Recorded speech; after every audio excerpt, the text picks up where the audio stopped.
Thought maybe the whole thing would die down by the next morning. I thought maybe, just maybe, she would realize how ridiculous she looked and move on to harassing the local grocery store instead. But as I climbed into my car and pulled away from the station, I noticed something that made my stomach sink. Karen was parked across the street, engine idling, lights off, just sitting there like a villain in a low-budget horror movie. Watching. Waiting. Plotting. I had a terrible feeling this was only the beginning. The next morning, I pulled into the parking lot feeling like a soldier heading into enemy territory. I had barely stepped out of my car when I noticed the first sign something was wrong. Taped to the front door of the gas station, written in red glitter marker on a torn piece of poster board, was a handwritten sign that read, "Boycott Marty's, Justice for Karen." It was crooked, fluttering in the breeze like a sad flag of war. Jessie was already inside, sipping her third coffee of the morning and grinning like she had front-row seats to the apocalypse. She raised an eyebrow as I walked in. "Congratulations," she said deadpan. "You're officially famous. Half the town's Facebook feed is nothing but you and Karen memes." I dropped my keys onto the counter and groaned. Please tell me she got bored and went home to terrorize a grocery store. Jessie shook her head and slid her phone across the counter toward me. On the screen was a live stream video with the caption, "On location at the scene of the crime." In the video, Karen stood across the street with a handful of equally angry-looking women, waving handmade signs and yelling at passing cars. "They've been there since sunrise," Jessie said. "One of them tried to throw a bag of dog poop at the door earlier but missed and hit her own windshield." I laughed despite myself, but the feeling was short-lived. Karen's little protest wasn't just for show.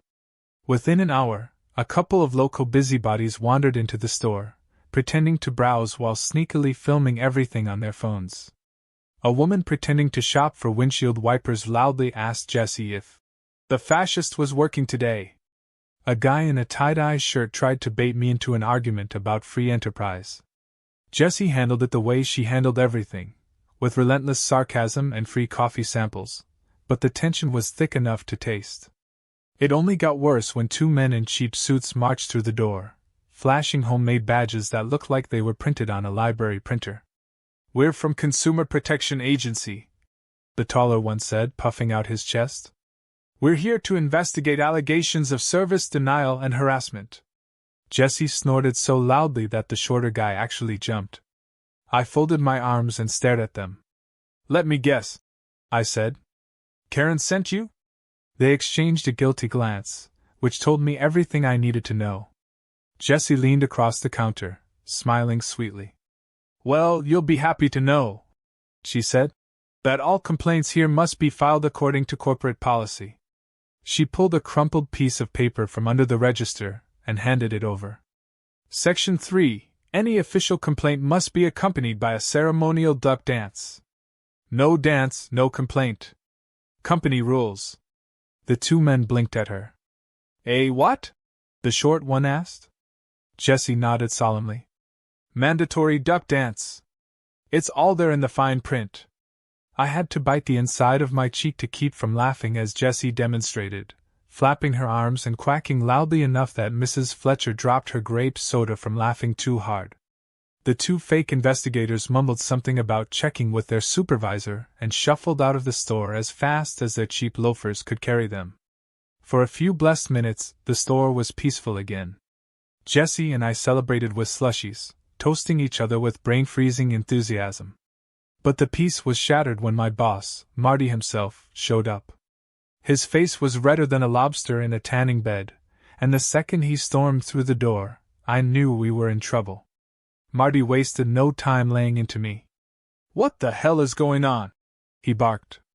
"I've got the Chamber of Commerce calling me, people threatening to boycott, my insurance agent leaving me voicemails about liability." I tried to explain, calmly and rationally, that Karen was orchestrating a one-woman campaign of chaos, but Marty didn't want to hear it. All he cared about was the bottom line. "Fix it," he snapped. "Or you're suspended until further notice." The words hit me like a punch to the gut. Suspended. Over this insanity. I clenched my fists, forcing myself to stay calm, but it felt like the walls were closing in. Karen's plan was working. She was winning. Jessie looked furious on my behalf but stayed quiet as Marty stomped back out, slamming the door so hard that the wind chime by the register fell off its hook. I sat down heavily behind the counter, staring at the floor. Jessie perched next to me, sipping her slushy thoughtfully. "You know," she said slowly, "if Karen wants a war, maybe it's time we gave her one." I looked at her, half expecting another crazy prank idea, but Jessie's eyes were sharp and serious. "Not stupid pranks," she said. "Smart ones. We stay clean. We stay polite. But we expose her nonsense for the whole town to see." I wasn't sure what she had in mind yet, but I knew one thing: sitting back and doing nothing wasn't going to save my job. Karen had declared war. And it was time we stopped playing defense. As if on cue, a car horn blared outside. Karen was standing across the street again, bullhorn in hand, shrieking about boycotts and discrimination and something about conspiracy at the gas pumps. A small crowd had gathered, a mix of confused passers-by and a few people clearly just there for the entertainment. I spotted Sheriff Dave parked a few blocks down, sipping coffee and watching it all unfold with the detached amusement of a man who had seen too much to care anymore. Jessie leaned over and grinned. "First move," she said. "We invite the mayor. Let him see this circus with his own eyes." I blinked. "You can just invite the mayor?" Jessie shrugged. "Small town. I went to high school with his niece. I'll text her." It was a ridiculous idea. It was a long shot. It was borderline insane. And it just might work. I nodded slowly, feeling a spark of hope for the first time that day. "Let's bring the whole town to the party." Jessie clinked her slushy cup against mine. Operation Expose Karen had officially begun. By the time the mayor's black SUV pulled into the parking lot, the scene outside Marty's Gas and Go had fully mutated into a three-ring circus. Karen stood front and center, clutching her bullhorn like it was a lifeline, yelling a mix of slogans and random conspiracy theories to a growing crowd of rubberneckers. Some of the onlookers genuinely thought they were witnessing a political protest. Others were there just for the laughs, filming the spectacle with their phones and posting live updates to the town's Facebook group.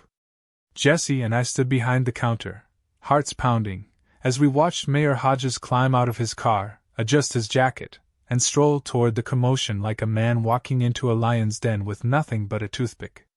Mayor Hodges was a tall, silver-haired man who somehow always looked like he had just won a golf tournament.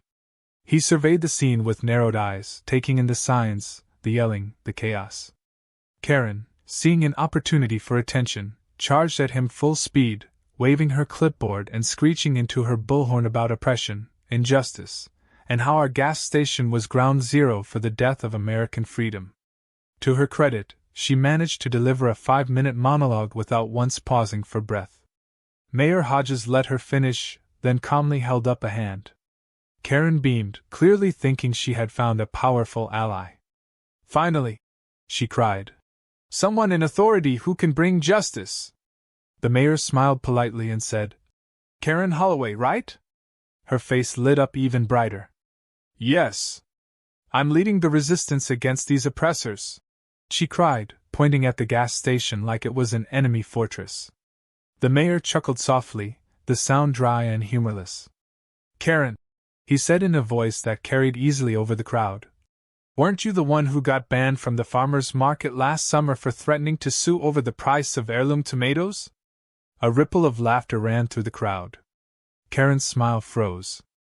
"And if I recall correctly," the mayor continued, "you tried to have the Christmas parade cancelled because you said Santa Claus was a tool of government propaganda." The laughter grew louder. Phones came up, recording every word. Karen's face turned a deep, furious red. She opened her mouth to argue, but the mayor wasn't finished. "Folks," he said, turning to the crowd, "this gas station has been part of our town for 20 years. I personally know the owner. I know the employees. And I know that whatever Karen is accusing them of today, It has less to do with discrimination and more to do with her personal hobby of creating chaos wherever she goes. There was a pause, a charged silence, and then someone in the crowd started clapping. Others joined in. Within seconds, the street was filled with the sound of people applauding, cheering, some even whistling. Karen looked around in horror, realizing the tide had turned completely against her. She tried to rally her Mama Bear supporters, but even they were starting to back away, suddenly very interested in their shoes or their phones. One of them muttered something about having to pick up her kids and bolted. Karen turned back to the mayor, wild-eyed. "You can't do this!" she shrieked. "I have rights! I have proof!" The mayor smiled again, that same calm, devastating smile. "By all means," he said, "take your evidence to court. I'm sure the judge would love to hear how you were discriminated against for not wanting to pay for gasoline." Karen stood there trembling, her clipboard shaking in her hand, but she said nothing. No speech, no rallying cry, nothing. Slowly she turned, stomped back to her van, and slammed the door so hard the windows rattled. Jessie let out a breath she must have been holding for 5 minutes. "Holy crap," she whispered. "I think we just witnessed a public execution. And it was beautiful." I couldn't even speak. I just leaned on the counter, weak with relief and adrenaline, watching as Karen peeled out of the parking lot one final time, her tires screeching and a trail of glittery protest signs fluttering in her wake. The mayor wandered into the gas station and gave us a nod. "You kids handled yourselves well," he said. "Small towns remember stuff like this." Then he bought a pack of gum and left like he hadn't just completely annihilated the biggest source of drama our town had seen in months. Word spread fast. Within hours, the Facebook outrage posts disappeared one by one, replaced by memes and jokes at Karen's expense. Someone photoshopped her face onto a gas pump with the caption, "Public Enemy Number 1." Another person posted a mock GoFundMe called, "Fill Karen's tank so she'll leave town." The entire town was buzzing, and for once, it wasn't about me being the villain. It was about how ridiculous Karen had made herself look. By the end of my shift, Marty showed back up, looking sheepish and awkward. He cleared his throat and mumbled something that sounded vaguely like an apology before sliding a crisp $50 bill across the counter. "For the trouble," he said gruffly. "And for not making it worse." I didn't exactly forgive him, but I took the money. A win was a win. Later that night, Jessie and I sat on the curb outside the station, sipping sodas and watching the stars come out. "You know," she said thoughtfully, "we should throw an award show. Best meltdown. Best dramatic performance. Best fake investigators." I laughed so hard I almost choked. "Best use of a bullhorn in a public embarrassment," I suggested. Jessie raised her soda can in a mock toast. "To surviving Karen," she said.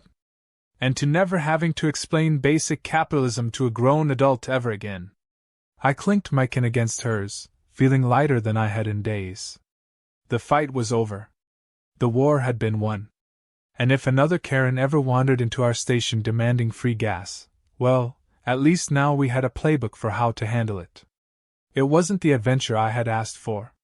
But it was definitely the one I would be telling stories about for the rest of my life. And deep down, I had a feeling Karen wouldn't be showing her face around town for a very, very long time.